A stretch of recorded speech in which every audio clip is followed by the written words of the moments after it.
السلام علیکم ورحمۃ اللہ وبرکاتہ۔ پیارے بچوں، میں جاوید مقبول شاہ، ٹیچر بوائز مڈل اسکول مزناڈ کاچھامہ آپ سے مخاطب ہوں۔ میں آج آپ کو 8ویں جماعت کی ہسٹری کا ایک نیا chapter number 5 when people rebel 1857 and after, یہ نیا چیپٹر جو ہے اس کا آغاز کرنے جا رہا ہوں، یہ پڑھانے جا رہا ہوں۔ تو آپ جو ہے اپنی بک کھولیں گے، ہسٹری بک، اور اس کا چیپٹر نمبر 5 جو ہے وہ نکالیں گے، اور اسی کے متعلق ہمیں پڑھنا ہے۔ When people rebel 1857 and after, یعنی 1857 عیسوی میں جو غدر مچی تھی اس میں کیا ہوا، اور اس کے بعد کے حالات کیا ہوئے، اس کے بارے میں ہمیں پڑھنا ہے۔ پہلی چیز، مین چیز ہے یہاں پہ policies and the people. Policies and the people یعنی لوگوں کی پالیسیز کیا ہیں، لوگوں کے منصوبے کیا ہوئے اس وقت۔ The policies of the East India company affected the different people like kings, queens, peasants, landlords, tribals and soldiers in the different ways.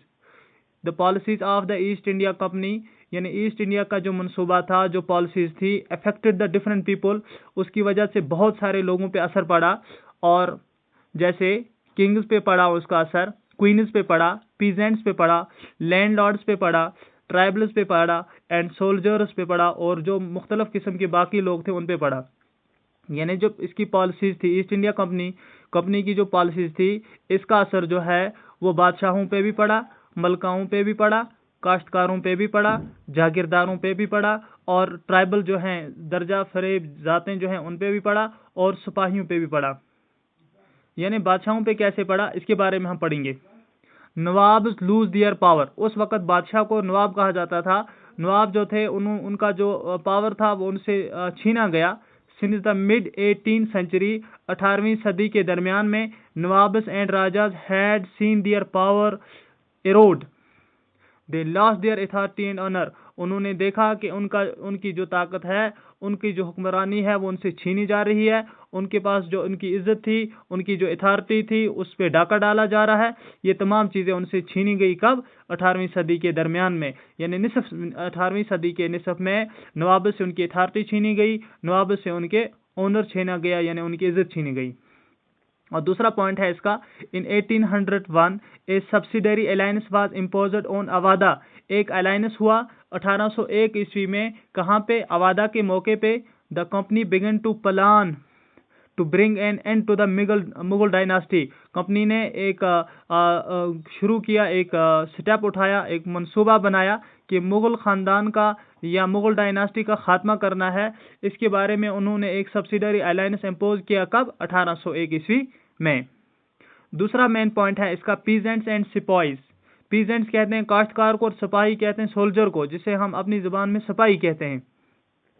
In the countryside, peasants and zamindars resented the high taxes and the rigid methods of the revenue collection, یعنی جو کاشتکار لوگ جو تھے ان سے high level کا tax لیا جاتا تھا، اور ان سے ان کی جو آمدن آتی تھی اس پہ زیادہ سے زیادہ ان سے ٹیکس لیا جاتا تھا، پیسے لیے جاتے تھے، جس سے کسانوں کے اوپر جو ہے، ان کی آمدن کے اوپر، ان کے جو ویجز وغیرہ جو تھے اس پہ برا اثر پڑتا تھا۔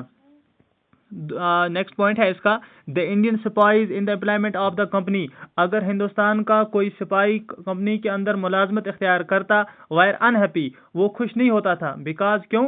About there pay allowance and the conditions of the service, ایک جو سروس کی جو کنڈیشن تھی وہ خراب تھی، اور جو ان کو تنخواہ دی جاتی تھی یا تو پہلے دیتے ہی نہیں تھے، اب اگر دیتے بھی تھے وہ نہ ہونے کے برابر ہوتی تھی۔ اس وجہ سے جو ہندوستان کے سپاہی اس کمپنی میں کام کرتے تھے وہ اپنی اس نوکری سے، وہ اپنی اس روزگار سے ناخوش تھے۔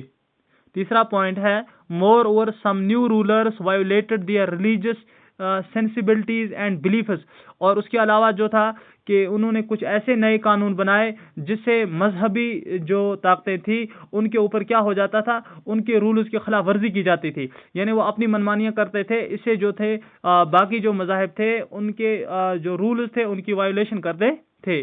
امید ہے بچوں آپ کو یہ چند باتیں جو ہیں آپ کی اپنے انڈرسٹینڈ کی ہوگی۔ آئندہ آنے والی کلاس میں انشاءاللہ ہم اسے آگے پڑھیں گے۔ ریسپانس ٹو دا ریفارمز کے بارے میں ہم کل کی کلاس میں پڑھیں گے۔ Thank you very much.